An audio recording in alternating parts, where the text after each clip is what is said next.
क्या होगा जब एलियंस खुद सामने आकर इंसानों से कांटेक्ट करेंगे और आपको ये पता चले कि कुछ सालों में एलियंस पृथ्वी पर आ जाएंगे, लेकिन इंसानों को ये नहीं पता कि आखिर एलियंस का मकसद क्या है। क्या वो इंसानियत को मिटाने के लिए आ रहे हैं या हमारी मदद करने। ये सीरीज की कहानी भी कुछ ऐसी ही है। पूरी दुनिया में अजीब अजीब घटनाएं हो रही हैं, कुछ ऐसी घटनाएं जिनका कोई मतलब नहीं बनता। पूरे दुनिया में साइंस खत्म हो चुकी है। आखिर क्या हो रहा है ये सब? क्या है इन सब के पीछे का राज? क्यों साइंटिस्ट की जान जा रही है? देखेंगे आज की कहानी में, जो है 2024 में रिलीज हुई 3 बॉडी प्रॉब्लम सीजन 1, जिसे आप नेटफ्लिक्स पे भी देख सकते हैं। पर वीडियो स्टार्ट करने से पहले आप लोगों से रिक्वेस्ट है कि वीडियो को लाइक करें और चैनल को सब्सक्राइब भी करें।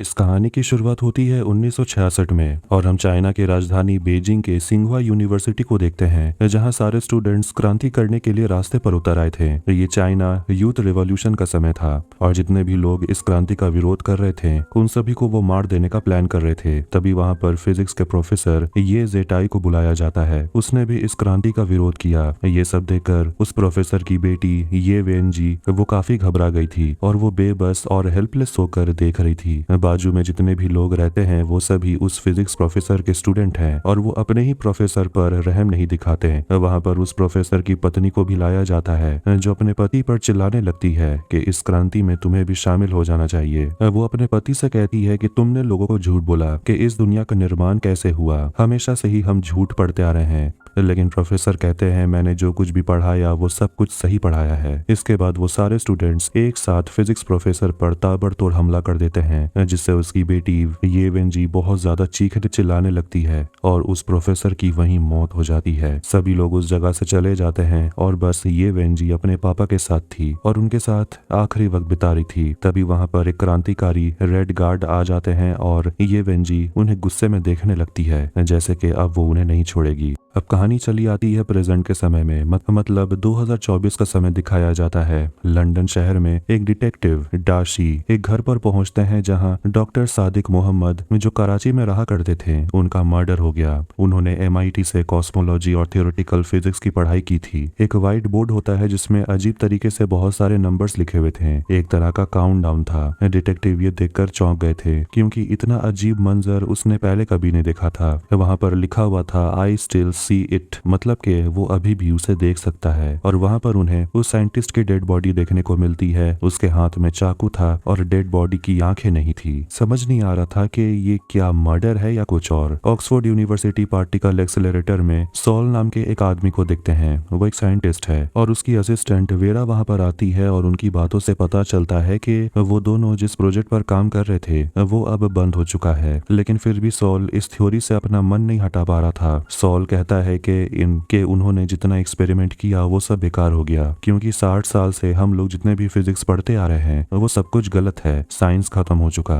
वेरा वहां पर सॉल की तस्वीर देखती है और उसे कहती है कि तुम हार मत मानना, तुम्हारी उम्र ज्यादा नहीं है, तुम इस एक्सपेरिमेंट पर ध्यान दो क्योंकि तुम ही इसे सॉल्व कर सकते हो। वेरा जाते जाते उसे पूछती है क्या तुम ईश्वर पर यकीन करते हो। सॉल चौंक जाता है लेकिन कहता है नहीं। वेरा कहती है कि अगर ईश्वर नहीं है तो क्या ही है। वेरा एक अजीब से जगह पर आती है जो सुंदर के साथ काफी भयानक भी लग रहा था और वो पानी में कूदकर अपनी जान दे देती है। इसके बाद हम दो साइंटिस्ट को देखते हैं, ऑगी और जिन। वो दोनों एक बार में ड्रिंक कर रहे थे और साइंस को लेकर बातें कर रहे थे और जिन कहती है कि फिजिक्स समय के साथ बेकार होते जा रहा है, बिल्कुल इस बार की तरह। वहां पर एक लड़का आता है रूफस और वो दोनों के साथ फ्लर्ट करने लगता है और दोनों से पूछता है कि आप लोग करती क्या है। ऑगी बताती है कि उसकी एक खुद की कंपनी है जो सिंथेटिक पॉलीमर नैनो फाइबर बनाती है। जिन बताती है कि वो एक सीनियर रिसर्चर है थियोरेटिकल फिजिक्स ग्रुप में इंपीरियल कॉलेज में और वो एक मेटा स्टडी कर रही है जो पार्टिकल एक्सेलरेटर एक्सपेरिमेंट के रिजल्ट को एनालाइज करती है। अब इतने सारे टेक्निकल टर्म्स को सुनकर वो लड़के का दिमाग सुन्न पड़ गया था। वो वहां से चला जाता है। फिर दोनों बातें करने लगते हैं और जिन बताती है कि एक्सेलरेटर से कुछ ऐसे नतीजे निकले हैं जिनका कोई मतलब ही नहीं बनता। तभी वहां पर रूफस गाना गाने लगता है। जिन ऑगी को पार्टिकल फिजिक्स का एक वीडियो दिखाती है जिसे देखकर वो भी हैरान हो गई थी। कहती है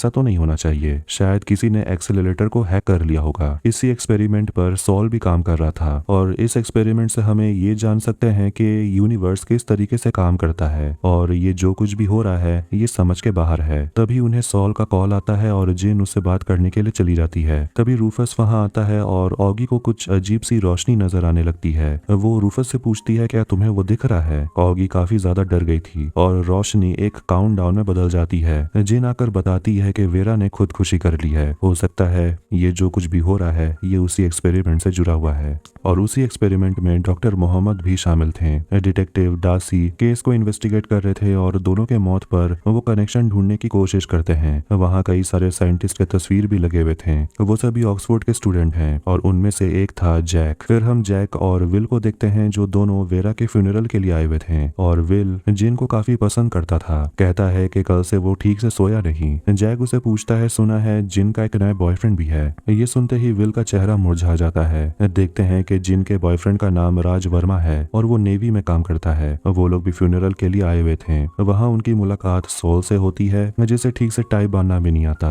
ऑगी अभी तक वहाँ पहुंची भी नहीं थी। वो ट्रेन पर थी और उसे फिर वही काउंटडाउन नजर आने लगते हैं जिससे वो बिल्कुल भी अच्छा फील नहीं कर रही थी। फ्यूनरल में जिन वेरा की माँ से मिलती है और जैक अपने दोस्त विल को चिढ़ाए जा रहा था कि तुम्हारी गर्लफ्रेंड का बॉयफ्रेंड काफी हैंडसम है। ऑगी भी वहाँ पहुंच गई थी और जिन उससे बात करती है और पूछती है कि तुमने न्यूरोलॉजिस्ट को दिखाया, उसने क्या कहा तुम्हारे प्रॉब्लम्स के बारे में। ऑगी कहती है कि उन्हें भी कुछ समझ नहीं आया कि आखिर मुझे ऐसा क्या हो रहा है। फिर वहाँ पर एक बूढ़ा आदमी माइक इवंस आता है वेरा को श्रद्धांजलि देने और ऑगी दोबारा से काउंटडाउन देखने लगती है। फिर वो जब सभी बाहर आते हैं तो डिटेक्टिव उनकी तस्वीर क्लिक करने लगता है और वो उस बूढ़े आदमी को भी देखता है और उसका भी पीछा करने लगता है। वो बूढ़ा आदमी माइक उसका खुद का एक एनर्जी कंपनी है और वो अपने हेलीकॉप्टर से वहां से चला जाता है। तभी सारे दोस्त बैठकर कैफे में बात कर रहे होते हैं और सॉल बताता है कि वेरा का आखिरी सवाल ये था कि क्या उसे ईश्वर पर यकीन है। ये सवाल बहुत ही अजीब था। वो लोग जिस प्रोजेक्ट में काम कर रहे थे वो प्रोजेक्ट भी बंद होने को है क्योंकि दुनिया का कोई भी एक्सेलरेटर प्रोजेक्ट का नतीजा नहीं दे पा रहा। और उनकी बातों से पता चलता है कि जैक ने ऑक्सफोर्ड यूनिवर्सिटी ड्रॉप आउट कर दिया था और वो कोई साइंटिस्ट नहीं है। ऑगी कहीं खोई हुई थी और जब जैक ऑगी से पूछता है कि तुम और सोल एक दूसरे को डेट कर रहे हो क्या, ऑगी गुस्सा हो जाती है और जैक से कहती है कि अपना मुंह बंद करो नहीं तो मैं तुम्हारा सिर फोड़ दूंगी। उसका गुस्सा देखकर सभी चौंक गए थे। ऑगी सिगरेट पीने के लिए बाहर चली जाती है और उसे वहां पर एक लड़की मिलती है जो उसे लाइटर देती है और वो लड़की कहती है कि आज आसमान साफ नजर आ रहा है, लेकिन ऑगी को तो काउंटडाउन नजर आ रहे थे। वो लड़की ऑगी से पूछती है तो फिर तुम्हारा काउंटडाउन कहाँ तक पहुंचा, कितने दिन है तुम्हारे पास। ऑगी शॉक्ड हो जाती है। वो लड़की कहती है इसे रोकना आसान है, तुम जो नैनो फाइबर बनाती हो उसे बंद कर दो।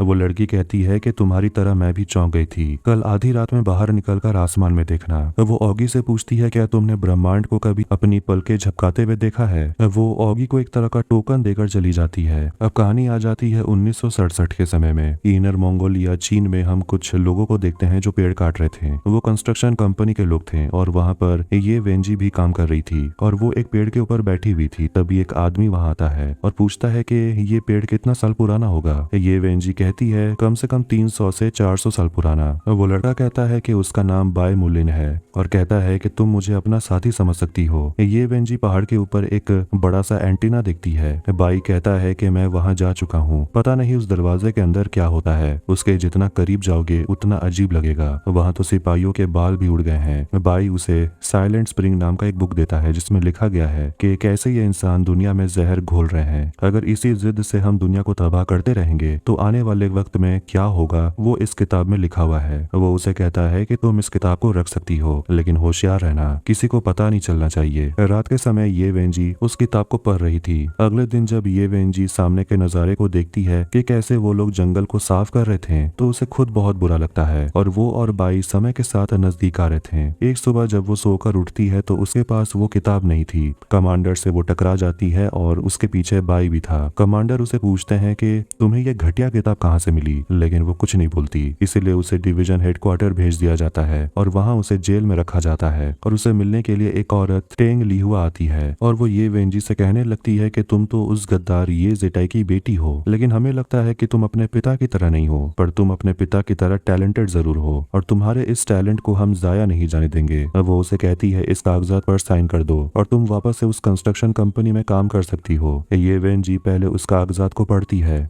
लेकिन इसमें तो उसके पापा के साथ काम करने वाले लोगों के खिलाफ बहुत सारे एविडेंस थे, लेकिन वो कहती है कि ये सब झूठ है और मैं साइन नहीं करूंगी। वो औरत कहती है कि अगर तुम साइन नहीं करोगी तो मिलिट्री तुम्हें गिरफ्तार कर लेगी, फिर हम भी नहीं बचा सकेंगे। लेकिन ये वेंजी नहीं मानती और वो औरत इस बर्फ जमाने वाले ठंड में एक बाल्टी पानी ये वेंजी के ऊपर ढाल देती है। इसके बाद मिलिट्री के लोग ये वेंजी को पकड़ के पहाड़ के ऊपर ले आते हैं, जहाँ वही बड़ा सा एंटीना था। वहाँ चीफ इंजीनियर था जो उसे पूछता है कि ये आर्टिकल तुमने लिखा है। वो हाँ कहती है। ये वेंजी की काबिलियत को देखकर उसे वहाँ पर एक खुफिया एक्सपेरिमेंट पर काम करने के लिए चुना गया था, और अगर वो जेल नहीं जाना चाहती है तो वो मिलिट्री के साथ काम कर सकती है, मगर वो एक बार अंदर गई तो वो बाहर नहीं आ सकती। ये वेंजी कहती है कि उसे मंजूर है। कहानी चली आती है प्रेजेंट में, यानी 2024 में, जहाँ डिटेक्टिव को उसके बॉस थॉमस का कॉल आता है और वो लोग बात कर रहे होते हैं उन्हीं 5 साइंटिस्ट स्टूडेंट्स के बारे में, क्योंकि जिनकी भी मौत हुई ये लोग भी उसी से कनेक्टेड हो सकते हैं और इनके साथ भी कुछ गलत हो सकता है। थॉमस पूछता है कि माइक अपने हेलीकॉप्टर से कहाँ गया था। डिटेक्टिव बताता है कि अटलांटिक पर जाकर वो अचानक गायब हो गया, हमारे सैटेलाइट खराब हो गए हैं। थॉमस कहता है कि तेहरान से जो चमकदार बाईसाइकिल हेलमेट देखने को मिला उसका क्या पता चला। डिटेक्टिव कहता है कुछ खास नहीं पता चला। थॉमस उसे समझाते हैं कि तुम्हें MI5 या फिर स्कॉटलैंड यार्ड सब जगह से निकाल दिया गया था, तुम्हारे पास ये आखिरी मौका है, खुद को साबित करो। वेरा की माँ और जेन मिलकर वेरा के फोटो के सामने खाना रखते हैं और जेन समझ नहीं पा रही कि आखिर वेरा ने ऐसा कदम क्यों उठाया। जेन कहती है कि मरने से पहले वेरा ने ईश्वर के बारे में पूछा था, जो कि काफी अजीब था। वेरा की माँ कहती है कि हम तो इन सब पर यकीन भी नहीं करते। वो बताती है कि उसकी बेटी बहुत वीडियो गेम्स खेला करती थी और वो वही चमकदार हेलमेट निकालती है, लेकिन जिन को लगता है कि ये कोई वीडियो गेम वाला हेलमेट तो नहीं लगता। वहाँ पर जिन उस औरत की जवानी की तस्वीर देखती है और यहाँ हमें पता चलता है वो बूढ़ी औरत कोई और नहीं बल्कि ये वेंजी है। फ्लैशबैक में देखते हैं कि उस मिलिट्री बेस के अंदर उसे लाया जाता है और सभी लोग किसी की टेस्टिंग कर रहे थे। वो सभी एंटीना के पास आते हैं और काउंटडाउन खत्म होने के बाद आसपास के इलाके में सारे पक्षी अचानक वहां से भागने लगते हैं, लेकिन वो भाग नहीं पाते और मर कर गिर जाते हैं, क्योंकि उस एंटीना से एक ऐसा फ्रिक्वेंसी निकलता है जो एक टारगेट पर जाकर लगता है। लेकिन वो टारगेट क्या है ये तो बाद में पता चलेगा। जेन अपने घर पर उसी हेलमेट को पहनती है तो वो कहीं और पहुंच जाती है और ये लेवल 1 था। ये वीडियो गेम जैसा ही लग रहा था। उसके सामने एक मंदिर नजर आता है और उसके पीछे से एक बहुत बड़ा सूरज उग रहा था। ये सुंदर नजारा देखकर वो मुस्कुरा रही थी, लेकिन तभी तेज हवाएं चलने लगती है और मिट्टी के अंदर एक डेड बॉडी को देखकर वो अपना हेडसेट निकाल लेती है। डिटेक्टिव अपने कलीग के साथ इस केस के बारे में डिस्कस कर रहे थे। ये भी कहते हैं कि जिनकी डेथ हुई है उनके साथियों पर भी नजर बनाए रखना होगा और उन्हें ये समझ नहीं आ रहा था कि आखिर साइंस बर्बाद होने का मतलब क्या होता है। ऑगी आधी रात में सॉल को लेकर एक जगह आती है, लेकिन सॉल कुछ ज्यादा एक्साइटेड हो गया था।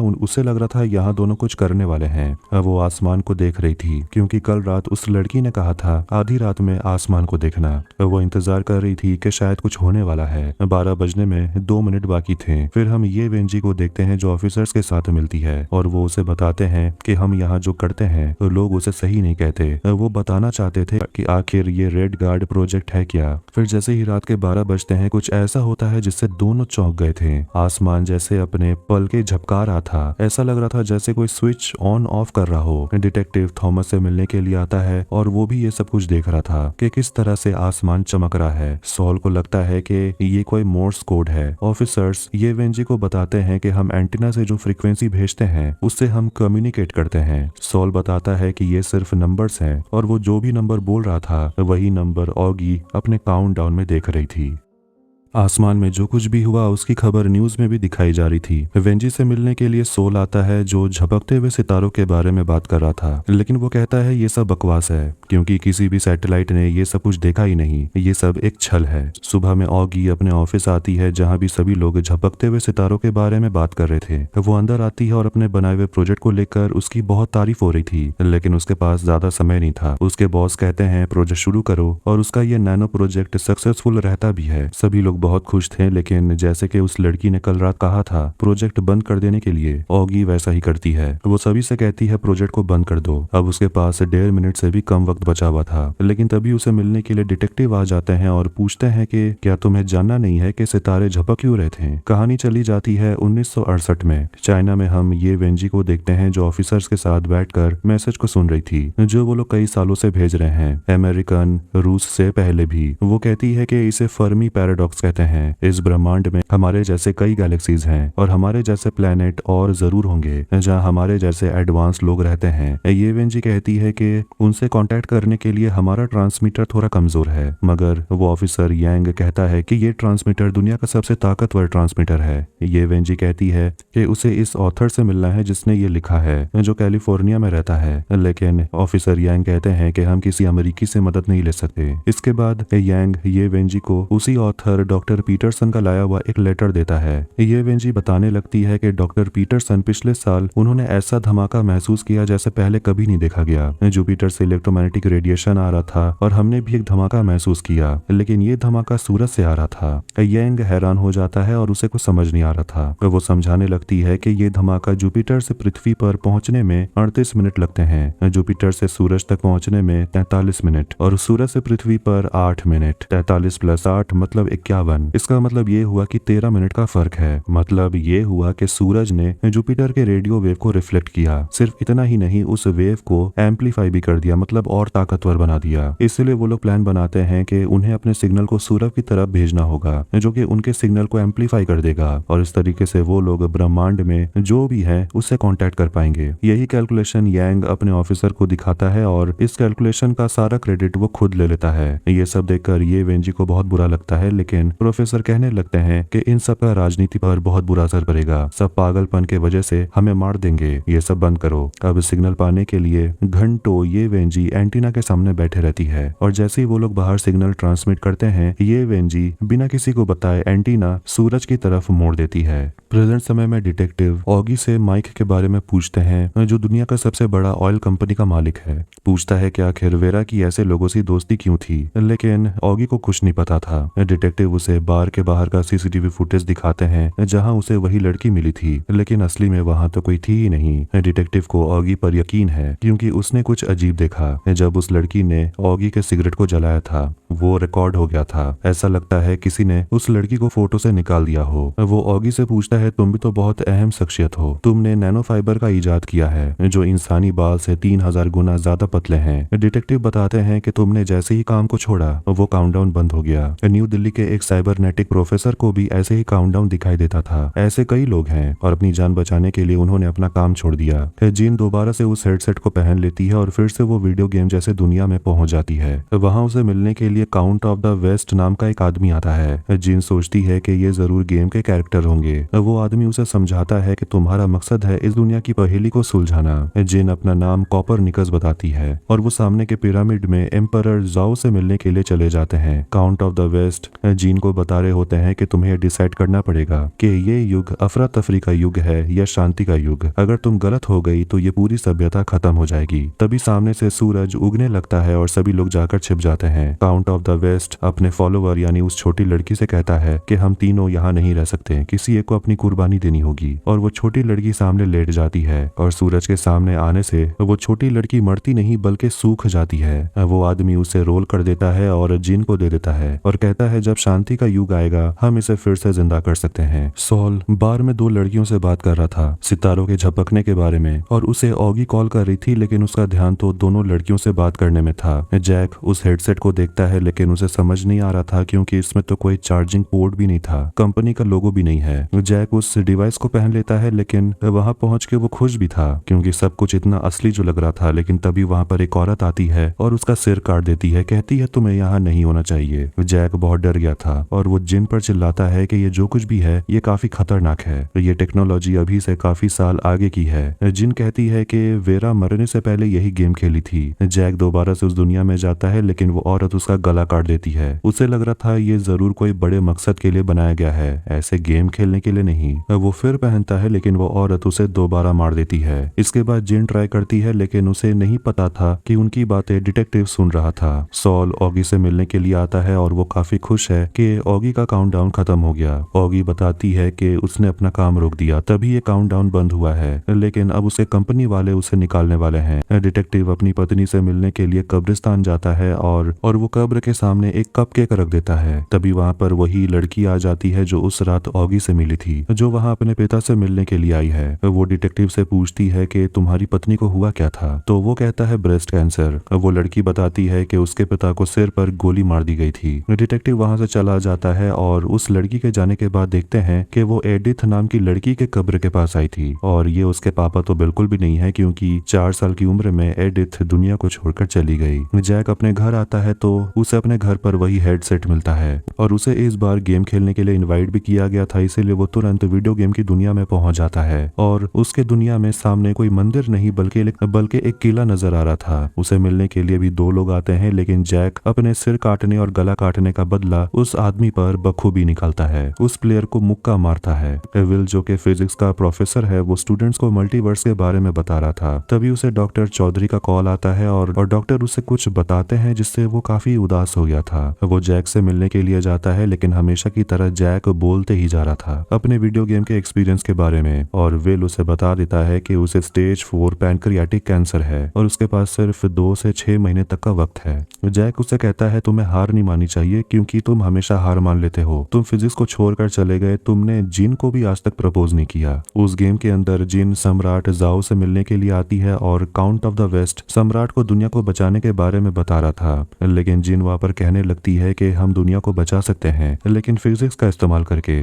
काउंट ऑफ द वेस्ट वहां पर बहुत सारी छोटी छोटी लकड़ियों को सजाता है और बताता है कि अफरा तफरी का युग 8 दिनों में खत्म हो रहा है और उसके बाद 63 सालों तक शांति का युग बना रहेगा। वो जिन से कहता है अपना हाथ जमीन पर रखो, समय जल्दी गुजरेगा और बिल्कुल वैसा ही होने लगता है और अफरा तफरी वाला माहौल बीत जाता है और जितने भी लोग पहले सूरज के कारण सूख गए थे उन्हें पानी में गिरा दिया जाता है और वो दोबारा से इंसान में बदल जाते हैं। वो छोटी बच्ची भी बच गई थी, लेकिन तभी अंधेरा होने लगता है और ठंडी हवाएं चलने लगती हैं। वो छोटी बच्ची जिन को पुकारती है, लेकिन वो ठंड में जम गई थी और उसका हाथ टूट जाता है। मतलब कि शांति का युग आ गया है। ये अंदाजा काउंट ऑफ द वेस्ट ने गलत लगाया। फिर वहां पर एक औरत आती है और जिन को बताती है कि तुम इस सभ्यता को बचाने में नाकाम रही, लेकिन दूसरे पड़ाव में तुम्हें साइंस का इस्तेमाल करना पड़ेगा। और हम देखते हैं कोई तो है जो सारे वीडियो गेम की दुनिया को अपने स्क्रीन पर देख रहा था। डिटेक्टिव थॉमस से मिलने के लिए जाता है और वो माइक के बारे में पूछता है तो डिटेक्टिव बताता है कि वो हमेशा से बुरे काम में शामिल था, वैक्सीन के खिलाफ आवाज उठाना, 5G के पीछे कॉन्स्पिरेसी करना। थॉमस कहता है जो कुछ भी हो रहा है उसके पीछे भी माइक ही है। डिटेक्टिव ने कुछ स्टडी किया है और पता चला है कि 1977 में वो स्टेट यूनिवर्सिटी में भी 72 सेकंड के लिए ऐसा ही कुछ, मतलब कि सितारों को झपकते हुए देखा गया। इस सिग्नल को नाम दिया गया था वाओ सिग्नल। उन्हें लग रहा था कि ये एलियंस की तरफ से कोई सिग्नल है। डिटेक्टिव कहता है कि ये माइक भी बहुत अजीब आदमी है और क्या आपको पता है कि वो 1977 के समय कहाँ काम करता था। फिर हम चले जाते हैं फ्लैशबैक में। ये वेंजी और यांग को देखते हैं जो एक आदमी से मिलने के लिए आते हैं। वो आदमी यहाँ आया है ताकि वो पक्षी की एक प्रजाति को बचा सके जो पेड़ काटने की वजह से अब विलुप्त होने के कगार पर है। ये वेंजी बताती है कि वो यहाँ पर रेडियो लैब बनाना चाहती है। वो आदमी मना करता है और उसे पूछता है कि आखिर तुम इंसानों की लालसा कब खत्म होगी, तुम्हें ये सब देखकर दुख नहीं होता। वो जवाब देती है मैं कुछ कर नहीं सकती। वो उन दोनों को जाने को बोलता है और बाहर निकलकर वो आदमी अपना नाम बताता है कि वो ही माइक इवंस है और ये वेंजी उससे वादा करती है कि वो उन लोगों को रोकने की कोशिश करेगी। यांग से बात करने पर वो बता रही होती है कि लैब बनाने के लिए वो कोई दूसरा जगह देख लेंगे, लेकिन यांग नहीं मानता और वो उसे समझाता है कि तुमने यहाँ 8 साल दिए हैं, इसे ऐसे बर्बाद मत होने दो। वो बताता है कि एक औरत उनकी मदद करने के लिए आई है और वो कोई साइंटिस्ट तो नहीं है। उसका नाम है टैंग होंगजिंग और वो रेड गार्ड हुआ करती थी।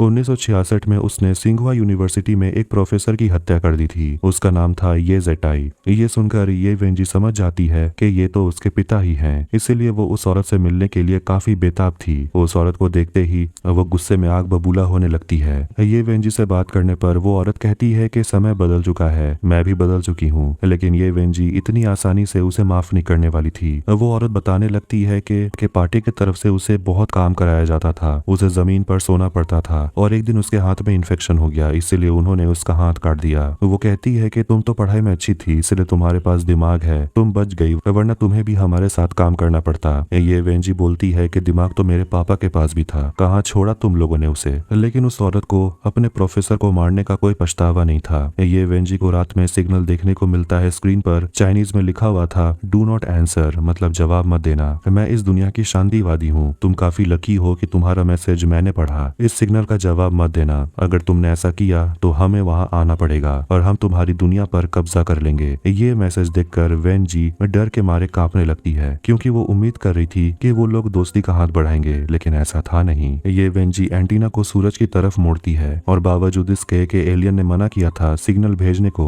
वो फिर भी सिग्नल भेज देती है और मैसेज में लिखती है, आप लोग आइए, हम लोग खुद को बचा नहीं सकते और इस दुनिया को जीतने में मैं आपकी मदद करूंगी। और वो हिम्मत जुटाकर मैसेज भेज देती है।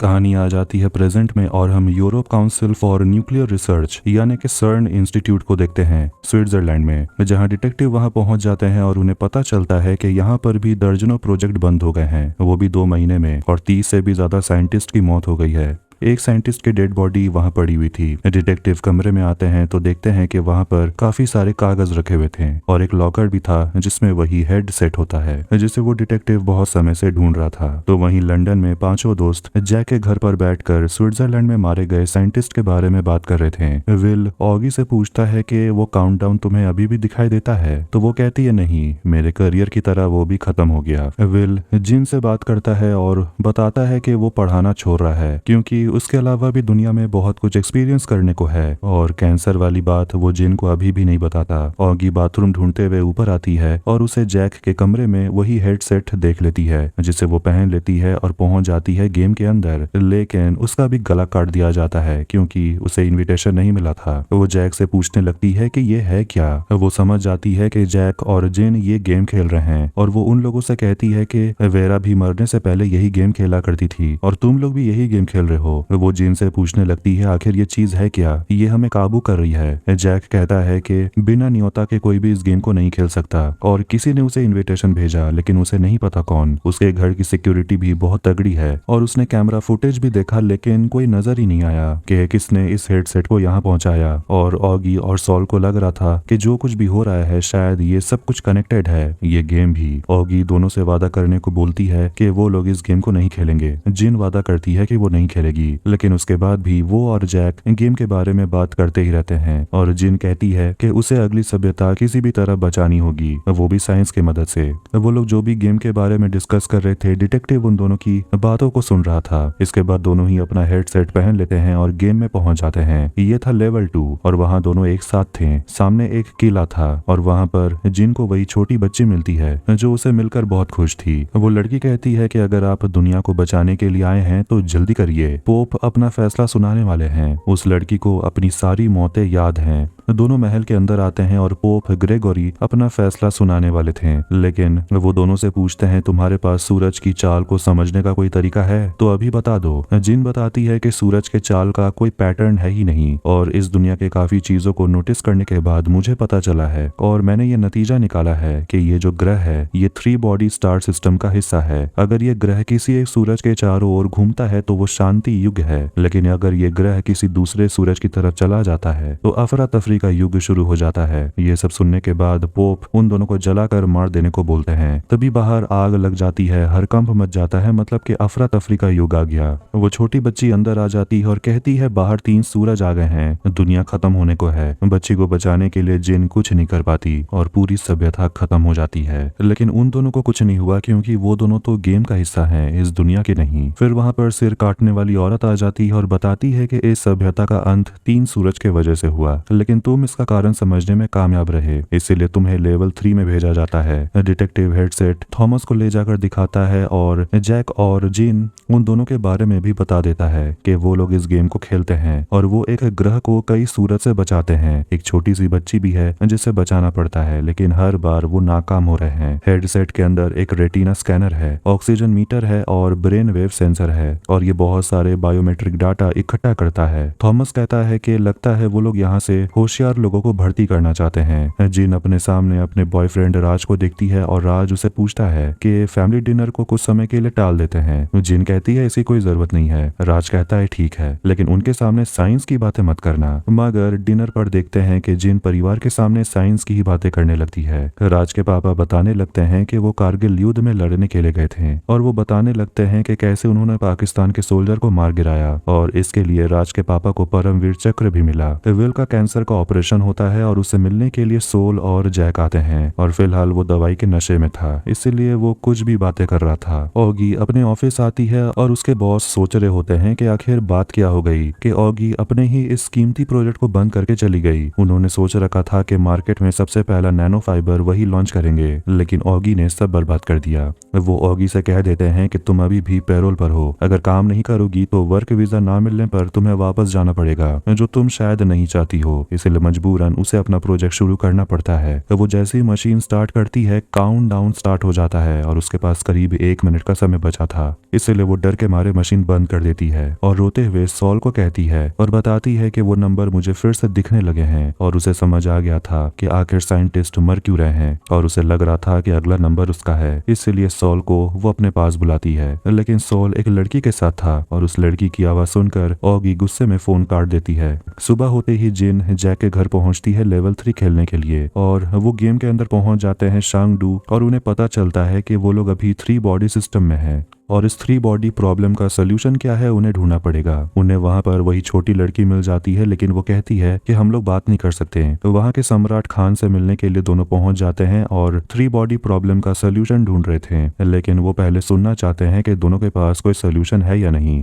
पर जिनके पास भी कुछ खास कहने को नहीं था। तो वहां 2 साइंटिस्ट थे, ट्यूरिंग और आइजैक न्यूटन, और उन्होंने वहां पर एक तरह का इंसानी कंप्यूटर बनाया है सोल्जर्स की मदद से, वो भी 3 करोड़ सोल्जर्स। कुछ कैलकुलेशंस के बाद वो साइंटिस्ट कहते हैं कि अफरा तफरी का समय 3 दिन बाद शुरू होगा और 8 महीने तक चलेगा। इसके बाद 10,000 साल का शांति युग आ जाएगा। इसके बाद ग्रेट खान अफरा तफरी के समय को पार कर देते हैं और वो लोग शांति के युग में पहुंच जाते हैं। लेकिन जिन को लग रहा था शायद ये कैलकुलेशन सही नहीं है, क्योंकि इन लोगों ने 3 बॉडी प्रॉब्लम के बारे में तो सोचा ही नहीं। गुस्से में राजा आदेश देते हैं दोनों को उबाल दो। फिर दोनों को खौलते हुए पानी में डुबा दिया जाता है और जिन जमीन को छूकर दिन को आगे बढ़ाने लगती है और वो उस समय तक पहुंच जाती है जहां तीनों सूरज बिल्कुल एक साथ लाइन में लगे हुए थे। उन तीनों सूरज का ग्रेविटेशनल फोर्स मिलकर सभी को अपनी तरफ खींचने लगता है। जिन फिर से उस छोटी बच्ची को नहीं बचा पाती और सारे लोग मारे जाते हैं। उसके बाद वहां वही सिर काटने वाली औरत आ जाती है और कहती है कि इस सभ्यता का अंत 3 सूरज के सीजीगी के वजह से खत्म हुआ। सीजीगी का मतलब है वो पोजीशन जिसमें 3 सूरज एक लाइन पर रहते हैं। फॉर एग्जाम्पल ग्रहण के समय सूरज, पृथ्वी और चांद बिल्कुल एक लाइन पर होते हैं, लेकिन दोनों को चौथे लेवल पर भेज दिया गया था क्योंकि उन लोगों ने सही कारण को ढूंढ लिया कि इस सभ्यता का अंत कैसे हुआ। हमने देखा था कोई तो था जो उस गेम पर नजर रखा हुआ था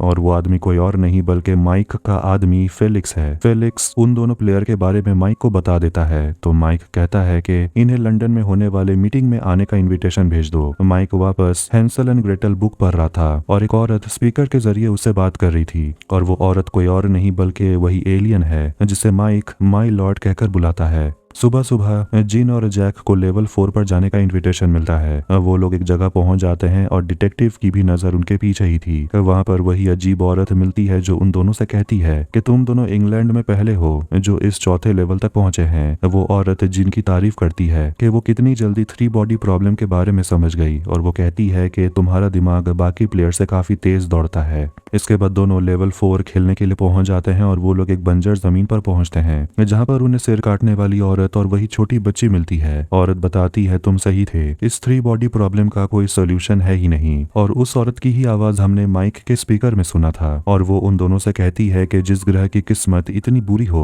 कि वहां कोई रह भी ना सके, वहां का सिर्फ एक ही सोल्यूशन है, वहां से भाग निकलना। वो औरत कहती है इसीलिए जब हमें तुम्हारे ग्रह पर आने का न्योता मिला तो हमने अपने लिए 1000 स्पेसशिप्स बनाए और वो लोग कभी भी पृथ्वी पर पहुंच सकते हैं। वो लड़की जिन से पूछती है कि आप हमारा स्वागत करेंगे, हम सब आप लोगों से मिलना चाहते हैं। वो लोग अपना हेडसेट उतार लेते हैं और उन्हें समझ आ गया था कि उन्होंने जिससे भी कांटेक्ट किया वो सब असली हैं। वो लड़की बताती है कि उन लोगों का नाम है सांटी और उनसे सबसे पहले कांटेक्ट चाइना ने किया था और चाइना में सांटी रेन का मतलब होता है 3 बॉडी पीपल और इस गेम को एलियंस ने बनाया है ताकि वो अपने अस्थिर सूरज के बारे में हमें बता सके। जैक को ये सब बकवास लग रहा था क्योंकि उसे एलियन पर भरोसा है ही नहीं। वो औरत कहती है कि तुम यहाँ से जा सकते हो अगर तुम्हें इस पर यकीन नहीं है तो जैक वहाँ से चला जाता है। वो औरत जिन को इनविटेशन देती है मीटिंग में आने के लिए, और ऐसे ही इनविटेशन लेवल 4 पर पहुंचने वाले बाकी सारे प्लेयर्स को भी दिया गया था। वो औरत जानती है कि कैसे जिन को उसके घर से बेदखल कर दिया गया, और शायद इसीलिए वो उन एलियंस के दर्द को महसूस कर पा रही है। जिन चौंक जाती है कि इस औरत को इतना कैसे पता।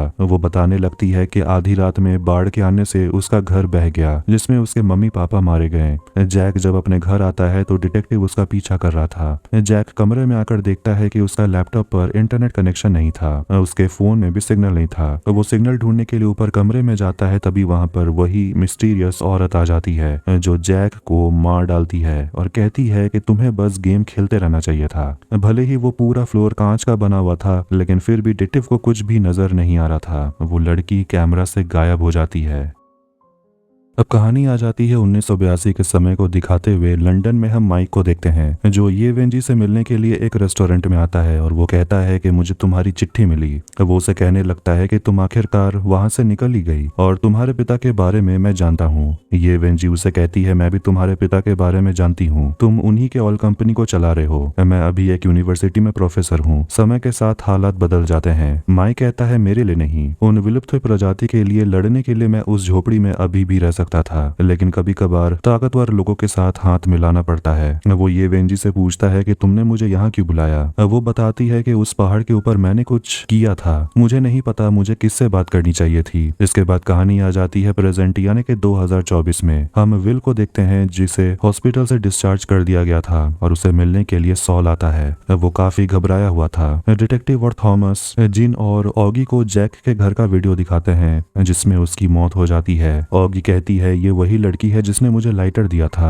थॉमस को पता है कि जिन को एक मीटिंग में इनवाइट किया गया है। थॉमस उसे 2 ऑप्शन देता है, या तो तुम अपने दोस्त का मातम मना सकती हो, या तुम उस खूनी को पकड़ने में हमारी मदद करो। सारा दोष जिन अपने ऊपर ले रही थी कि उसी के वजह से जैक की मौत हुई, क्योंकि वो गेम खेलना बंद ही नहीं कर रहा था, और वो उस लड़की के सामने चुप भी नहीं हो रहा था। वो कहने लगती है कि सांटी सही में है और वो लोग यहाँ आने वाले हैं, और कहती है कि मुझे इन एलियन से लड़ना नहीं आता। ऑगी उसे समझाती है कि पर इन एलियंस के लिए जो मदद कर रहे हैं वो तो इंसान है, उनसे तो लड़ सकती हो। डिटेक्टिव माइक को ढूंढने के लिए निकलता है, और वो फिलहाल मेडिटेरेनियन सी में है, मगर थॉमस कहता है पकड़ने से पहले हमें थोड़ा इंतजार करना होगा। फिर हम उसी जहाज को देखते हैं जहां माइक के साथ और भी बहुत सारे लोग, करीब 1000 लोग रह रहे थे, और एक छोटी बच्ची माइक से पूछती है कि हम भगवान से कब मिलेंगे। माइक उसे कहता है कि भगवान चमत्कार कर सकते हैं, और जब तक वो नहीं आते हम यहीं रहेंगे। फेलिक्स माइक को कल होने वाले मीटिंग में आने वाले गेस्ट का लिस्ट देता है, लेकिन उसमें जैक का नाम नहीं था। कहता है कि अब वो हमारे काम का नहीं रहा, इसलिए उसे हटा दिया गया। कमरे में आने के बाद माइक फिर से अपने माई लॉर्ड से बात करता है। वो औरत माइक को बता देती है कि तुम्हारे दुश्मन जानते हैं तुम कहाँ हो, और वो मीटिंग के बारे में भी जानते हैं। डिटेक्टिव जब अपने घर पे था तो उसका बेटा एक बहुत ही वायलेंट गेम खेल रहा था। डिटेक्टिव अपने बेटे से पूछते हैं कि तुम्हें कोई जॉब मिली या नहीं, तो वो कहता है मैं एक एंटरप्रेन्योर हूँ। डिटेक्टिव कहते हैं ये कोई जॉब नहीं है। लड़का कहता है कि आपने जॉब करके कौन से झंडे गाड़ लिए। डिटेक्टिव कहता है कि मैं काम करता हूँ लोगों को प्रोटेक्ट करने के लिए, अमीर बनने के लिए नहीं। और उनकी बातों से पता चलता है कि उसका बेटा गे है, लेकिन डिटेक्टिव को इससे कोई प्रॉब्लम नहीं है, और वो लड़का वादा करता है कि वो अपने पापा के लिए फ्यूचर में एक घर जरूर खरीदेगा। विल जैक के कमरे में था जहां उसका मर्डर हुआ था, और उसे और सोल को वहां पर एक डब्बे के अंदर जैक के बचपन के तस्वीर मिलते हैं। मीटिंग में जाने से पहले डिटेक्टिव जिन को समझा देता है कि तुम हमारे लिए जासूस का काम करोगी, हमारी नजर तुम पर ही रहेगी। और वो उसे कहते हैं कि हो सके तो बैग में कपड़े, टूथब्रश सब रख लेना, क्योंकि तुम शायद घर वापस नहीं आ पाओगी, क्योंकि वो लोग जानते हैं कि तुम कहाँ रहती हो। जिन पूछती है कि वो आखिर है कौन। हमेशा वो कहते रहते हैं, क्या सच में कोई एलियन है। अब अगले दिन वो मीटिंग के लिए लंदन पहुंच जाती है, तो वहीं माइक माई लॉर्ड को एक कहानी पढ़कर सुनाता है, जिसे सुनकर माई लॉर्ड के काफी सारे सवाल भी होते हैं जो वो पूछने भी लगती है। और कहा जाए तो वो इंसानों के नेचर को समझने की कोशिश कर रही थी, लेकिन उसकी बातों से लग रहा था कि एलियंस तो बस एक दूसरे से वही कहते हैं जो उनके मन में होता है, वो कभी झूठ नहीं बोलते हैं। इसीलिए वो माइक की बातों को साफ साफ समझ ही नहीं पा रही थी कि आखिर इंसान झूठ क्यों बोलते हैं। लेकिन धीरे धीरे माई लॉर्ड मतलब कि वो एलियन माइक की बातों को समझने लगती है। माइक उनसे कहता है कि इसीलिए तो आपको हमारी जरूरत है, ताकि आप इंसानों को अच्छे से समझ सकें। लेकिन वो कहने लगती है कि झूठ पर भरोसा नहीं किया जा सकता,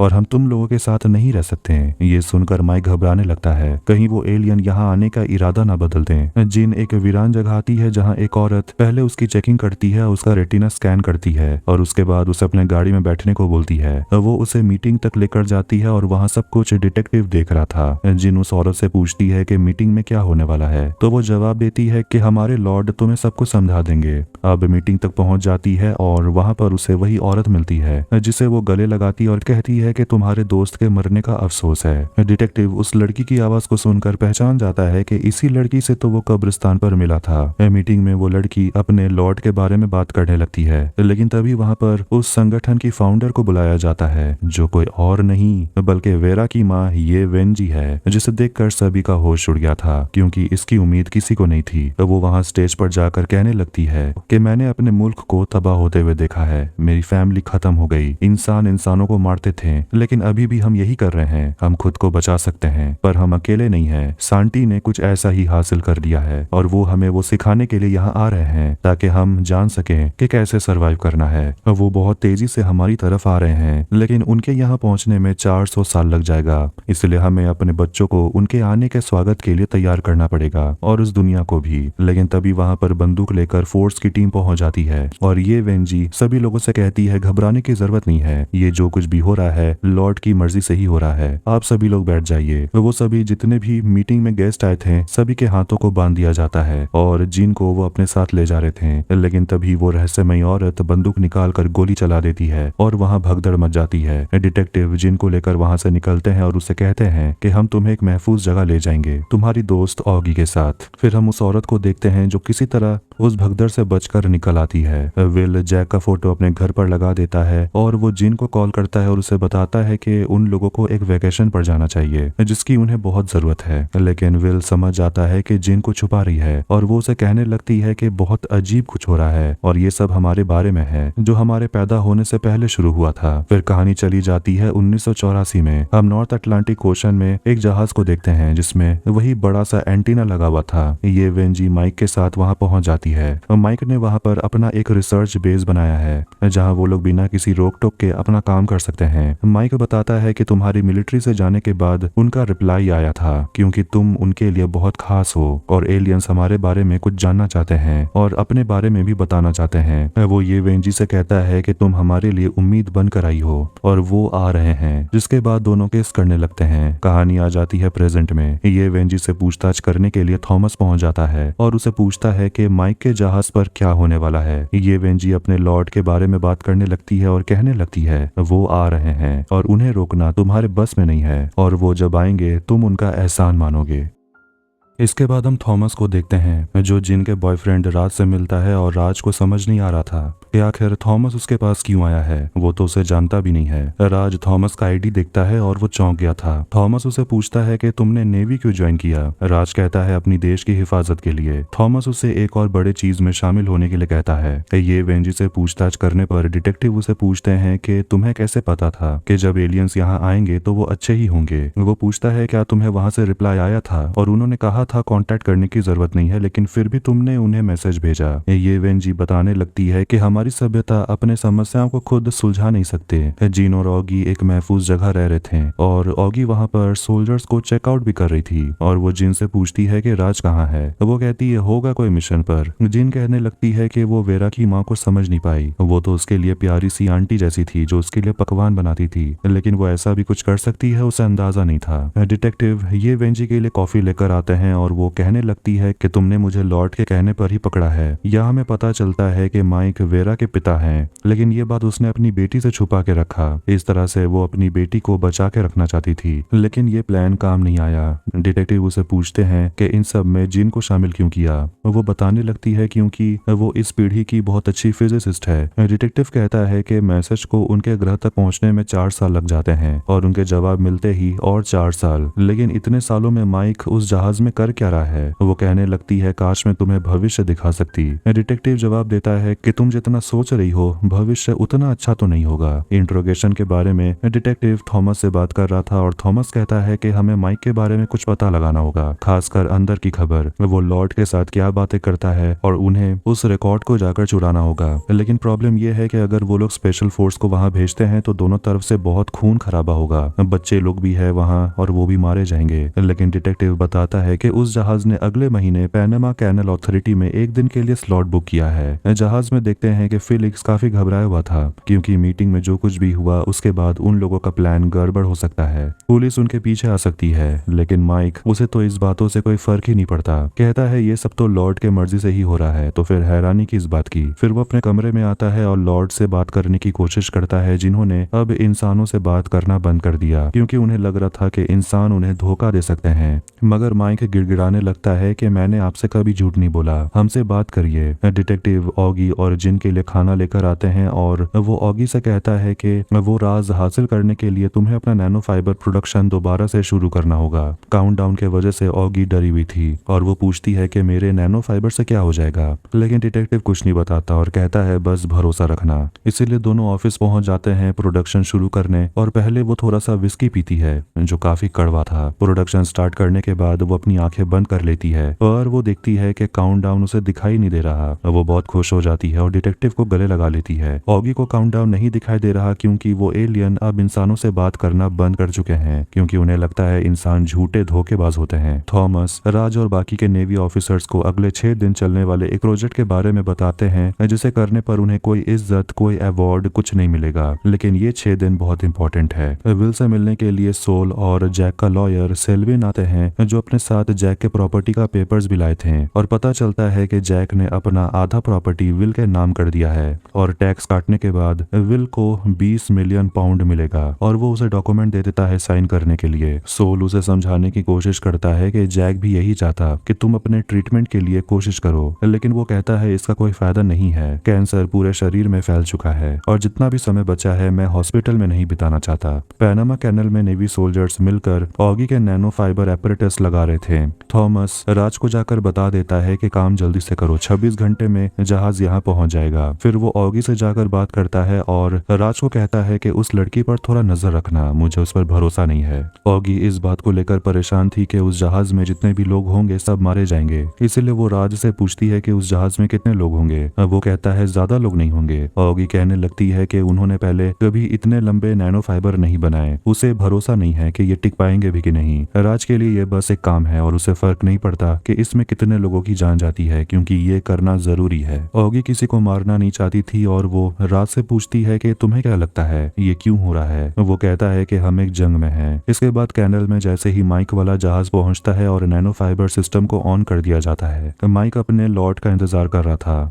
राज देखता है कि नैनो फाइबर काम ही नहीं कर रहे हैं और वो ऑगी से पूछता है कि आखिर हुआ क्या। ऑगी कहती है काम कर रहा है। फिर वो फाइबर जो इंसानी बाल से 3000 गुना पतले होते हैं वो जहाज में लोगों को काटने लगते हैं, तबाही मचने लगती है और सभी अपनी जान बचाकर भाग रहे थे और सभी लोगों के शरीर बीच से कट जाते हैं। फिलिक्स की भी मौत हो जाती और आखिर में माइक भी मर जाता है। नैनो फाइबर की ताकत का अंदाजा लगा सकते हैं ये देखकर के जहाज के भी पतले पतले टुकड़े हो जाते हैं और कुछ नहीं बचता। ये सब देखकर ऑगी तो खुश नहीं थी। फिर वहां सोल्जर पहुंच जाते हैं। ऑगी वहां एक छोटे बच्चे का कटा हुआ पैर देख लेती है। थॉमस और राज को वहां पर माइक की डेड बॉडी मिलती है और वहीं उन्हें हार्ड ड्राइव मिल जाता है जिसकी तलाश वो लोग कर रहे थे, जिसमें एलियन के साथ बात करने वाले सारे चैट्स होंगे। सभी कंप्यूटर एक्सपर्ट उस ड्राइव को खोलने में लगे हुए थे, लेकिन एक आदमी कहता है कि इसे क्रैक करने में 3.8 बिलियन ईयर्स का समय लग सकता है। डिटेक्टिव हैरान हो गए थे और कहते हैं कि इस ड्राइव को तोड़ दो, लेकिन तभी वो ड्राइव खुद ब खुद खुल जाता है। शायद लगता है कि वो एलियंस भी चाहते हैं कि इंसान इस चैट को पढ़ें। उसमें 28 जीबी का टेक्स्ट और मीडिया फाइल था, लेकिन एक और फाइल था जिसका फॉर्मेट किसी को समझ नहीं आ रहा था, लेकिन उसका साइज 100 पेटाबाइट मतलब के 100 मिलियन जीबी का है। थॉमस जहाज के साथ जो कुछ भी हुआ ये वेंजी से वो पूछता है क्या लॉर्ड चाहते थे ये सब कुछ हो।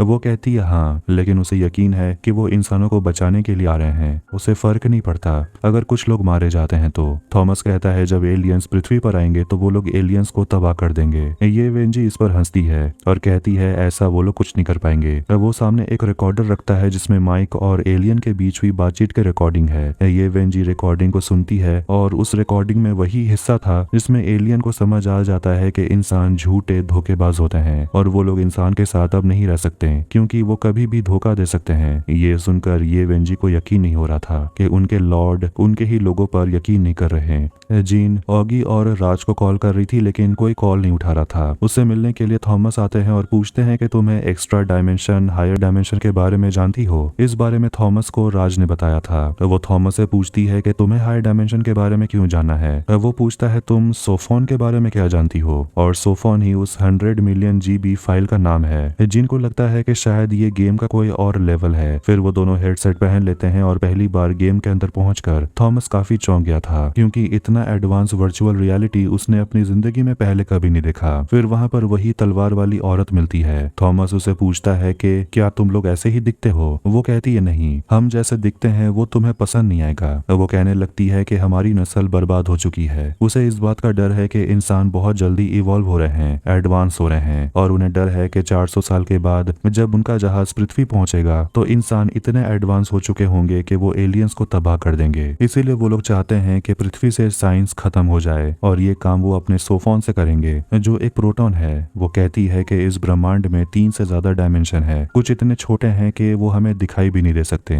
लेकिन हमारी टेक्नोलॉजी उन्हें काम में ला सकती है। वो वेव एनर्जी को सिंगल प्रोटॉन में फोकस कर सकते हैं और जैसे ये प्रोटॉन हायर डायमेंशन में खुलेगा तो ये छोटा सा प्रोटॉन भी बड़े आकार में बदल सकता है और वो इस दुनिया से बड़ा एक ऐसा दिमाग बना सकते हैं जिसका नाम सोफोन है। फिर ये बड़ा दिमाग अपने असली रूप में आ जाता है, मतलब कि एक छोटा सा प्रोटॉन बन जाता है। और ऐसे ही 4 सोफोन बनाए गए हैं, 2 के पेयर्स में, 2 उन लोगों के पास है और 2 उन लोगों ने इंसानों के पास भेजा है। और जो कुछ भी इंसान देखते हैं सुनते हैं वो तुरंत एलियंस देख और सुन सकते हैं, भले ही वो लाइट ईयर्स दूर ही क्यों ना हो। सोफोन पृथ्वी पर पहुंच जाएगा तो धीरे धीरे पृथ्वी से साइंस खत्म हो जाएगा और तुम्हारे लिए ये ब्रह्मांड सिर्फ एक राज बनकर रह जाएगा और एलियंस इंसानों को जो दिखाना चाहते हैं वही इंसान देखेंगे। सोफोन की मदद से एलियंस इंसान पर 24 घंटे नजर रख पाएंगे। और जब दोनों अपना हेडसेट उतार देते हैं तो उनका मॉनिटर ब्लिंक हो रहा था। तभी अचानक से रास्ते पर सभी के फोन काम करना बंद कर देते हैं। सारे इलेक्ट्रॉनिक डिवाइस का वही हाल था और उसमें लिखा हुआ था यू आर बग्स, मतलब तुम सब कीड़े हो।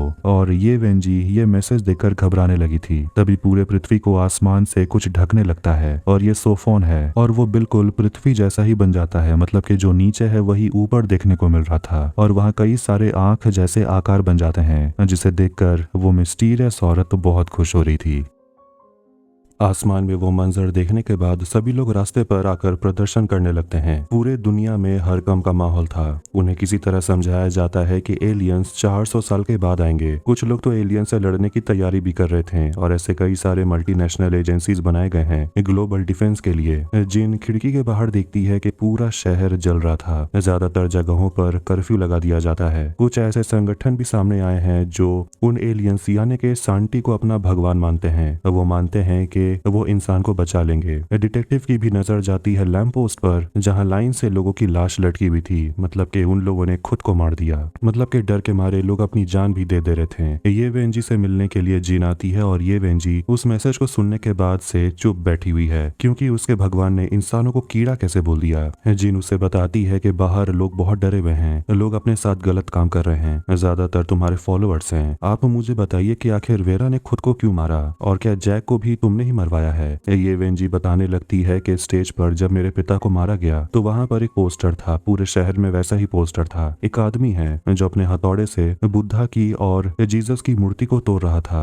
उसमें एक नारा लिखा हुआ था, पूरी दुनिया को मिटा दो और नई दुनिया को बनाओ। रेड गार्ड की यही बात से ये वेंजी सहमत थी और वो इस नई दुनिया को बना रही है और उसे उम्मीद है कि जब वो लोग यहाँ आएंगे तो वो इंसानों को बचा लेंगे। जिन उसे पूछती है कि जो हमें कीड़े समझते हैं तुम्हें लगता है वो हमें बचाएंगे। वो जाते जाते कहती है कि दुनिया तुम्हें गद्दार के रूप में याद रखेगी, फिजिसिस्ट के रूप में नहीं। अब लंदन शहर से दूर विचवुड मैनर में सारे सोल्जर को लाया जाता है ताकि वो शहर के दंगों से दूर रहकर यहाँ पर एलियन से लड़ने के लिए प्लानिंग कर पाए। थॉमस और कुछ डॉक्टर्स और साइंटिस्ट मीटिंग कर रहे होते हैं और थॉमस कहता है कि सांटी असली में है और उन्होंने जंग छेड़ दी है। और एक आदमी कहता है कि जब उनके सोफोन पूरे दुनिया में फैले हुए हैं तो उन्हें तो हमारा प्लान भी पता चल जाएगा। थॉमस को इससे परवाह नहीं है, कहता है कि वो अपना काम करते रहेंगे और वैसे भी ये समझ आ गया है कि हम टेक्नोलॉजी में काफी फास्ट हैं। हम उनके स्पेसशिप को रोकने के लिए अपना स्पेसशिप भेजेंगे ताकि हम उनकी कमजोरी को जान पाए। लेकिन वो लोग कहते हैं कि इतनी जल्दी एक शिप बनाकर भेजना नामुमकिन है। सोफोन के बारे में बात करने पर जिन बताती है कि हम उन 2 सोफोन में से एक को बिजी करना होगा। इस तरीके से सांटी को काफी नुकसान भी होगा। ये आइडिया थॉमस को पसंद आता है और वो जिन से मदद मांगता है कि वो लोग एलियन के स्पेसशिप को रोकने की प्लानिंग कर रहे हैं। अगर उसके पास कोई आइडिया है ये कैसे करना है तो वो जरूर बता सकती है। समुद्र किनारे सोल और विल बैठे हुए थे और विल उसे अपनी आखिरी ख्वाहिश बताता है कि तुम मेरे राख को ऐसे फैला देना ताकि मैं ऊपर ओजोन लेयर तक पहुंच सकूं। फिर वहां पर ऑगी भी आ जाती है और किले के अंदर सारे सोल्जर अपना सारा सिस्टम सेटअप करके काम करने में लगे हुए थे। जिन वहां बड़े बड़े इंजीनियर से बात करती है क्योंकि वो लोग एक ऐसी तरकीब ढूंढ रहे थे जिससे स्पेसशिप को 1% लाइट स्पीड मिल जाए। जिन बताती है कि हम लोग न्यूक्लियर वेपन का इस्तेमाल कर सकते हैं। किसी को भी ये आइडिया पसंद नहीं था। उल्टा वो लोग जिन का मजाक उड़ाने लगते हैं और जिन डायग्राम बनाकर दिखाती है कि वो शिप के रास्ते में एटम बॉम्ब रखेंगे और जब भी एक एटम बॉम्ब फटेगा वो जहाज की स्पीड को बढ़ा देगा और आगे ढकेल देगा।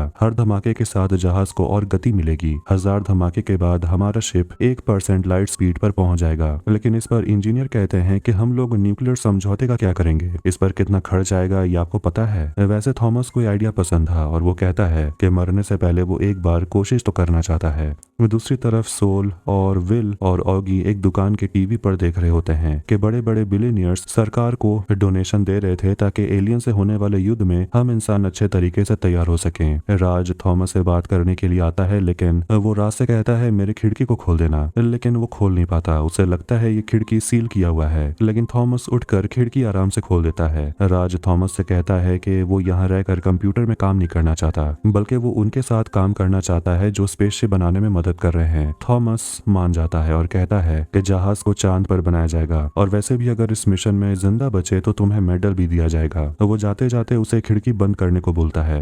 अब बहुत समय के बाद जिन अपने दोस्तों से मिलती है और वो ऑगी से पूछती है कि इतने दिन तुम कहाँ थी। ऑगी कहती है राज ने तुम्हें बताया नहीं। वो विल को एक गोल्ड फिश गिफ्ट करती है और ऑगी काफी गुस्से में है क्योंकि उसे थॉमस बिल्कुल भी नहीं पसंद और उसकी दोस्त उसी के लिए काम कर रही है। लेकिन जिन कहती है कम से कम वो कोशिश तो कर रहा है। शांति ने जंग का ऐलान कर दिया है। ऑगी कहती है कि पाना में जो कुछ भी हुआ उसके बारे में राज ने तुम्हें कुछ भी बताया। जिन ऑगी से मदद मांगने के लिए आई है और कहती है कि तुम अपने नैनो टेक्नोलॉजी से एक रेडिएशन सेल बनाना 5 स्क्वायर किलोमीटर एरिया में जो हो, लेकिन उसका भार 50 केजी से कम होना चाहिए। लेकिन ऑगी उसकी मदद नहीं करना चाहती। अगली सुबह समुद्र किनारे जिन विल से बात करने के लिए जाती है और उसे भी कैंसर के बारे में पता है और कहती है तुम्हें पहले बता देना चाहिए था। कुछ समय के बाद सॉल विल से मिलने के लिए आता है और वो उसे समझाता है कि मरने से पहले कम से कम तुम जिन को अपनी दिल की बात बता तो सकते हो। लेकिन वो कहता है वो ऐसा नहीं करने वाला क्योंकि वो एक लड़की की जिंदगी बर्बाद नहीं करना चाहता। वैसे भी उसे नहीं पता है कि जिन उसके बारे में क्या सोचती है। ऑगी भी वहाँ आती है और कहती है तुम्हें एक बार कोशिश तो करनी चाहिए। अब इसीलिए वो लंदन जाने के लिए निकल जाता है। पनामा में जो कुछ भी हुआ सच जानने के बाद जिन अपने बॉयफ्रेंड राज पर बहुत गुस्सा थी क्योंकि उसके बॉयफ्रेंड ने इसके बारे में उसे कुछ भी नहीं बताया। राज कहता है कि तुम्हें क्या लगता है कि ऑगी मासूम है, उसी के नैनो फाइबर के वजह से हजारों लोगों की जान गई। जिन कहती है इसीलिए वो इतना ड्रिंक करती है, उसे रात में नींद नहीं आती।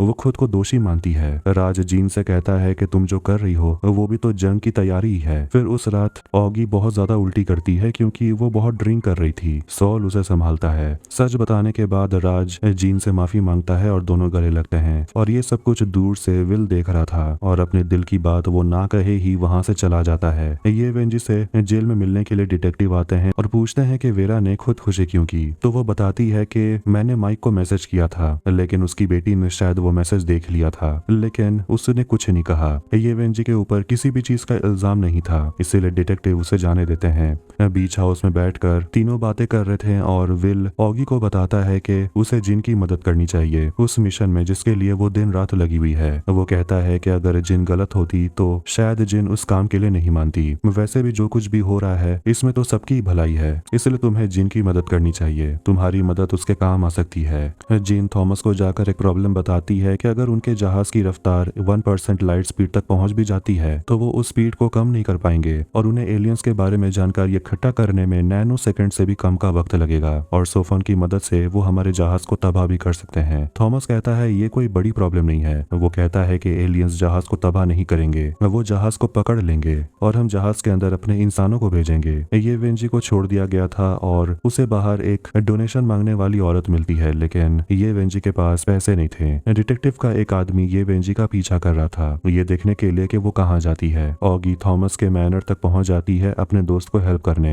वेंजी अपने घर आती है और अपनी बेटी वेरा के सामने अगरबत्ती जलाती है और प्रार्थना करती है, और वो अपने लॉर्ड से कहने लगती है कि हम झूठे हैं, इसलिए आप लोग हमें खत्म करने के लिए आ रहे हैं, लेकिन इसकी शुरुआत मुझसे हुई थी। विल एक डोनेशन सेंटर पहुंच जाता है, द स्टार्स आवर डेस्टिनेशन, और वो एक स्टार खरीदना चाहता है।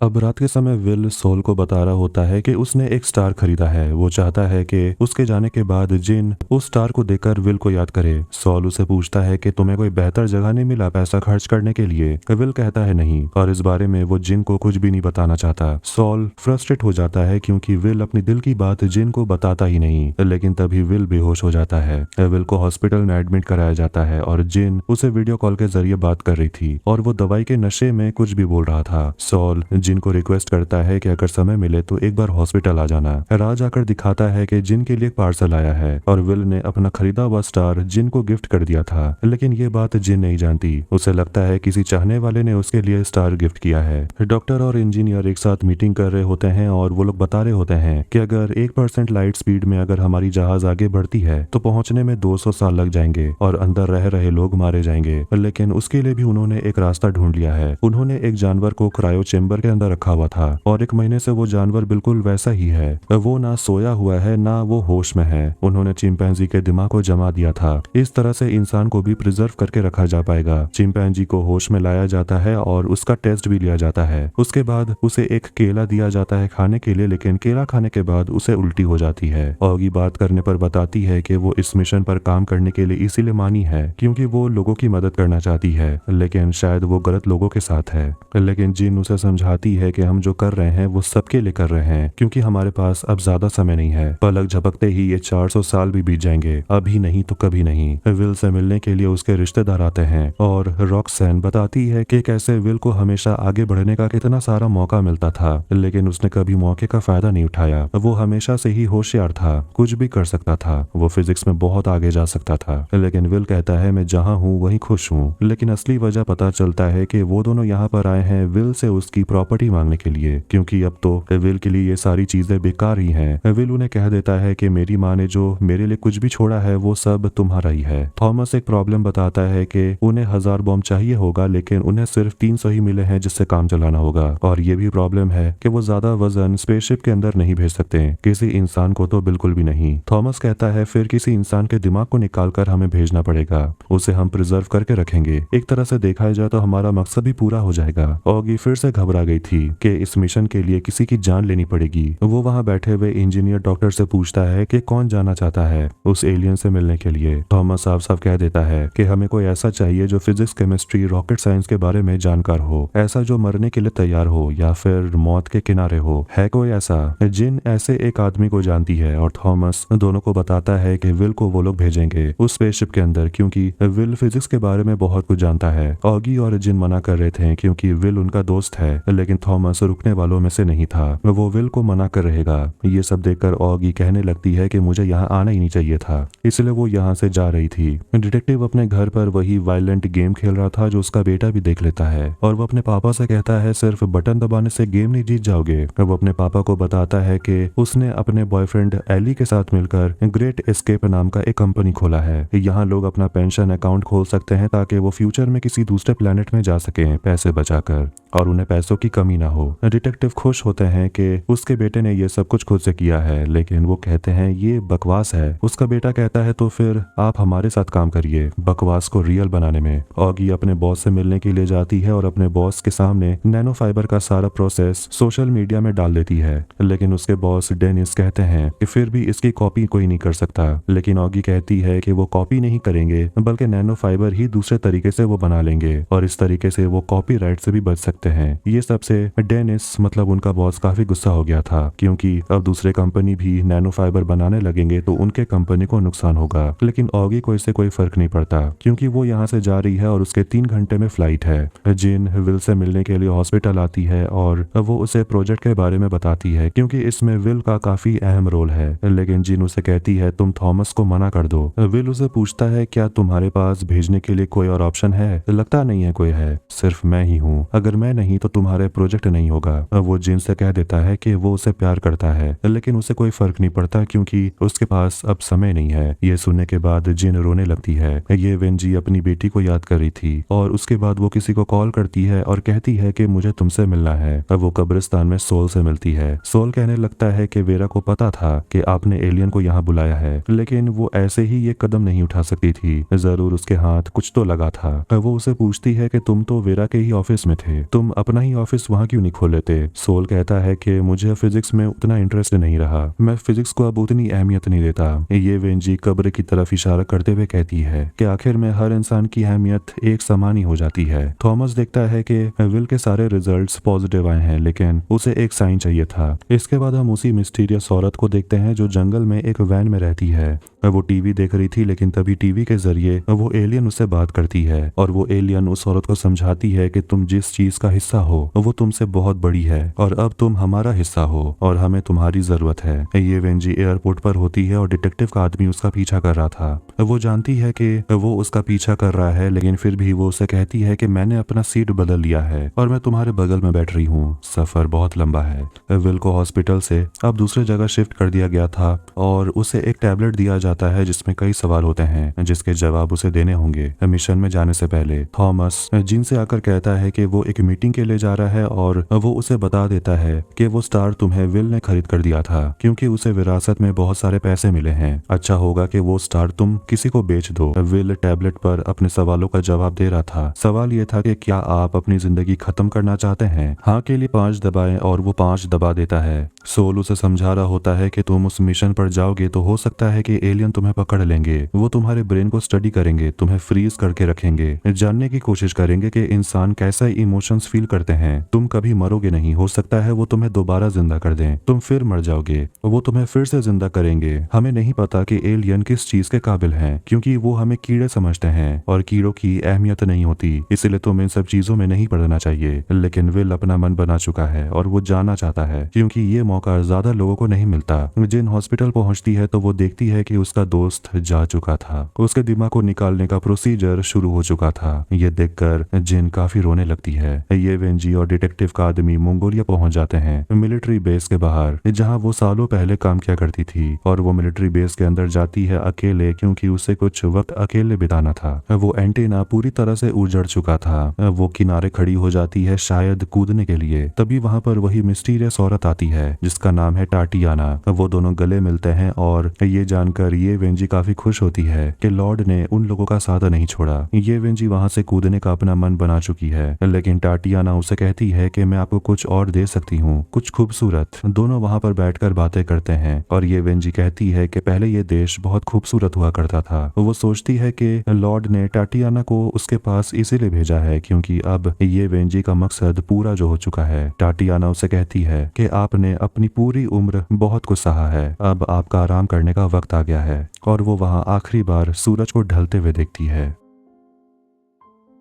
सोल स्मोकिंग करते हुए टीवी पर न्यूज देख रहा था एलियन इन्वेजन के बारे में, और उसके घर में एक लड़की भी थी, नोरा, और उसे भी ये सब बहुत अजीब लगता है। एलियंस इंसानों को कीड़ा समझते हैं। फिर दोनों बाहर रास्ते में उसी एलियन इन्वेजन के बारे में बातें कर रहे थे जो 400 साल के बाद आने वाले हैं। सोल कहता है कि हमें एलियंस के आने का इंतजार नहीं करना चाहिए क्योंकि अभी बहुत समय बाकी है। वो लड़की अपने ऊबर के आने का इंतजार कर रही थी, लेकिन तभी स्केटिंग करने वाला लड़का सोल से टकरा जाता है, जिस वजह से 2 गाड़ी का एक्सीडेंट हो जाता है और एक गाड़ी आउट ऑफ कंट्रोल होकर उस लड़की नोरा को ही ठोक देती है, जिससे उस लड़की की वहीं मौत हो जाती है। सोल को पुलिस स्टेशन बुलाया जाता है और डिटेक्टिव उसे पूछताछ करते हैं और वो उसे कहते हैं कि तुम्हें चिंता करने की जरूरत नहीं है, तुम्हें हिरासत में नहीं लिया जाएगा। तुम्हारे चारों दोस्तों के साथ क्या हुआ मुझे पता है। तुम कब्रिस्तान में ये वेंजी से मिलने के लिए भी गए थे, और बता दूं कि ये वेंजी का चाइना में मर्डर हो गया और डिटेक्टिव का आदमी भी वहां मारा गया। डिटेक्टिव कहते हैं कि सोल को भी किसी ने मारने की कोशिश की, क्योंकि जिस गाड़ी से उस लड़की की मौत हुई वो ऑटोनॉमस गाड़ी है, मतलब कि वो गाड़ी खुद चल रही थी। किसी ने उस गाड़ी को हैक किया, लेकिन वो स्केटबोर्ड वाला लड़का तुमसे टकरा गया, इसीलिए तुम अभी जिंदा हो। वो उसे बुलेट प्रूफ जैकेट पहनाता है और वो लोग एक प्राइवेट प्लेन के पास पहुंचते हैं और वो सोल को न्यूयॉर्क ले जाता है। जिन अपने साथ कुछ मसाले और बीज लेकर आती है जो वो शिप में भेजना चाहती है, मगर थॉमस मना करता है, कहता है कि इससे वजन बढ़ जाएगा और वैसे भी तुम्हारे दोस्त का शरीर तो है ही नहीं, तो इसे खाएगा कौन। सॉल न्यूयॉर्क पहुंच जाता है और उसे समझ नहीं आ रहा था कि उसके साथ हो क्या रहा है, उसे यहाँ लाया क्यों गया है। वहाँ एक आदमी था जो कहता है कि आज वो लोग अपना प्रोजेक्ट पेश करने वाले हैं। फिर सॉल और डिटेक्टिव पहुंच जाते हैं उस सेरेमनी तक, जहाँ वो लोग भी शांति के बारे में बात कर रहे थे। यूएन की जनरल सेक्रेटरी कहने लगती है कि ये एक ऐसा दुश्मन है जो हमें कीड़े समझते हैं, हमारी हर चाल पर उनकी नजर है, तो आखिर इन्हें हराया कैसे जाए।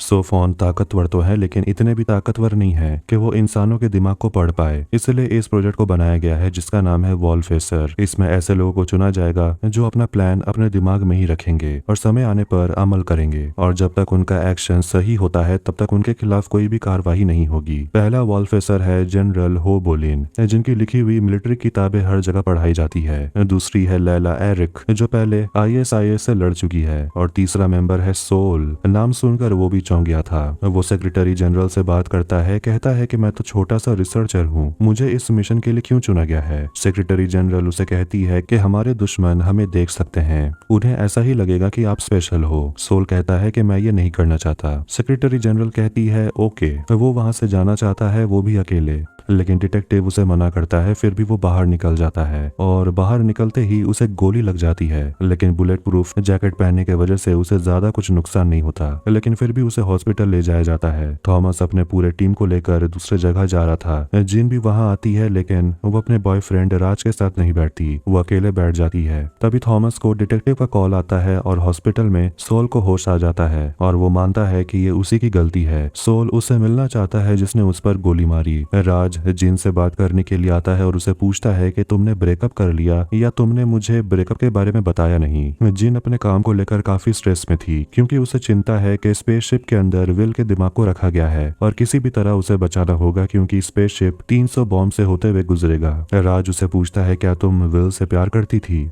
जिन कहती है प्यार करती हूँ, वो अभी भी जिंदा है। दूसरी तरफ हॉस्पिटल में उस शूटर को लाया जाता है जिसने गोली चलाई थी। शूटर उसे सॉरी कहता है और बोलता है कि मैं तुम्हें सिर पर गोली मारने वाला था, लेकिन मैंने ऐसा नहीं किया। सॉल कहता है कि ऐसा करने की जरूरत भी नहीं थी, क्योंकि मैंने तो सेक्रेटरी जनरल को मना कर दिया है। सॉल उसे पूछता है कि तुम उन लोगों के लिए मुझे मारना चाहते हो, तुम तो मुझे पहचानते भी नहीं, ना तुम अपने सुपीरियर को पहचानते हो जिसके लिए तुमने ये काम किया, तुम लोग सच में पागल हो। लेकिन वो आदमी मुस्कुराते हुए कहता है कि मैं तो बस उनका एक सिपाही हूँ। सोल यहाँ से जाना चाहता है अपने घर, लेकिन उसे जाने नहीं दिया जाता, बावजूद इसके कि उसने वॉलफेसर बनने से मना कर दिया। वो जनरल सेक्रेटरी से मिलता है जो बताती है कि इससे कोई फर्क नहीं पड़ता कि तुम वॉलफेसर हो या नहीं, फर्क इससे पड़ता है कि लोग तुम्हारे बारे में क्या सोचते हैं। सोल कहता है कि मुझे तो एलियन से लड़ना भी नहीं आता, वैसे भी वो लोग 400 साल के बाद आएंगे, हम लोग फिलहाल आराम करते हैं। जनरल सेक्रेटरी कहती है पहले मैं भी ऐसा ही सोचती थी, लेकिन आने वाली पीढ़ी के लिए हमें सोचना पड़ेगा, उनसे लड़ना पड़ेगा।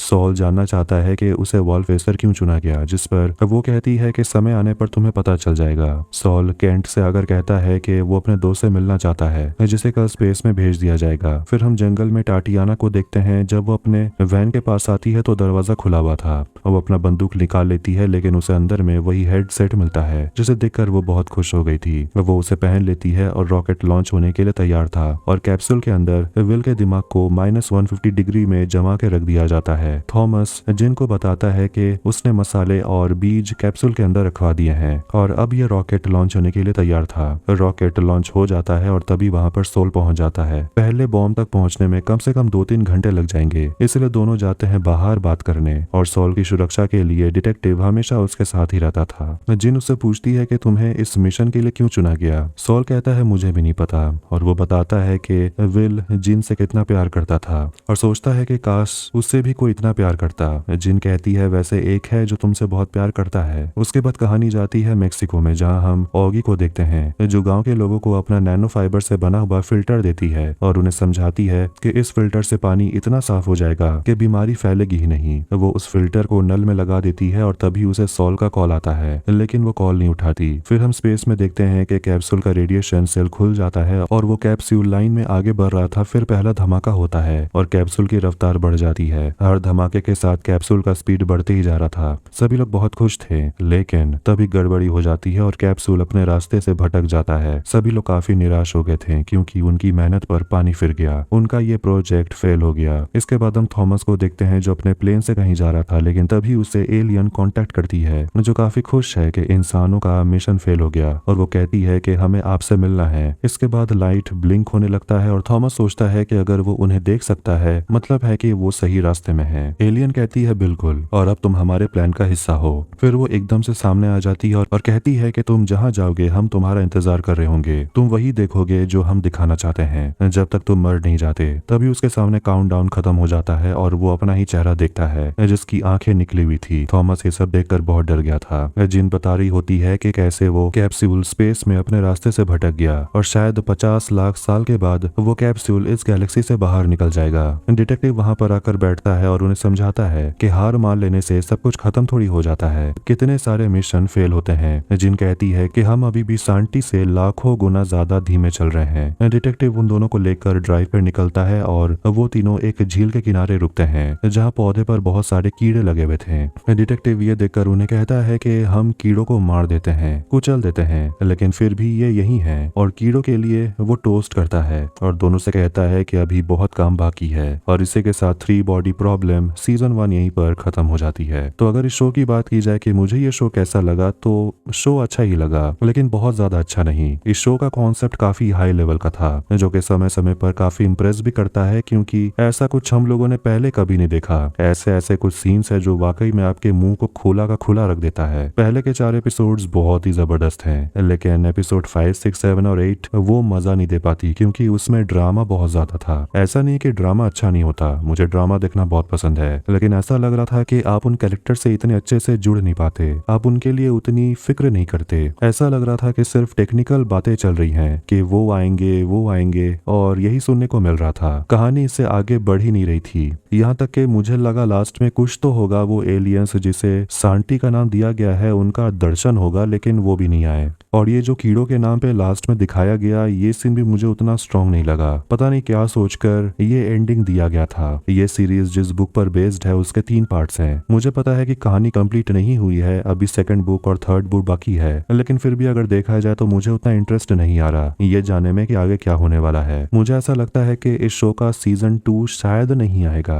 नेटफ्लिक्स सीजन 2 को कैंसिल कर देगा, मुझे ऐसा लगता है, क्योंकि 1899 के साथ भी ऐसा ही हुआ था। उस शो का भी स्टार्टिंग काफी जबरदस्त था, लेकिन जैसे जैसे आप लास्ट तक पहुंचते हैं आपको समझ आ जाता है कि कहानी सिर्फ गोल गोल घूम रही है और जबरदस्ती के मिस्ट्री में आपको फंसाने की कोशिश करते हैं। लास्ट का एंडिंग काफी ठंडा था, शायद इसीलिए 1899 कैंसिल हो गया। और मुझे लगता है कि 3 बॉडी प्रॉब्लम के साथ भी ऐसा ही कुछ होगा, हो सकता है, चांसेस हैं, क्योंकि ऐसे शोज का बजट जो है वो बहुत ज्यादा होता है और अगर ज्यादातर लोग इस शो को ना देखें तो नेटफ्लिक्स के लिए इतना ज्यादा पैसा लगाकर अगले सीजन में इन्वेस्ट करना इम्पॉसिबल हो जाएगा, क्योंकि उन्हें भी तो आखिर में प्रॉफिट करना होता है। ऐसा थोड़ी होता है कि सिर्फ लोगों की बातें सुनकर लॉस में ही वो सीरीज बनाते रह जाएंगे। खैर जो भी हो, आपको ये शो कैसा लगा कमेंट करके जरूर बताएं। वीडियो अगर आपको पसंद आए तो वीडियो को लाइक करें, चैनल को सब्सक्राइब करें। मिलते हैं नेक्स्ट वीडियो में, टेक केयर।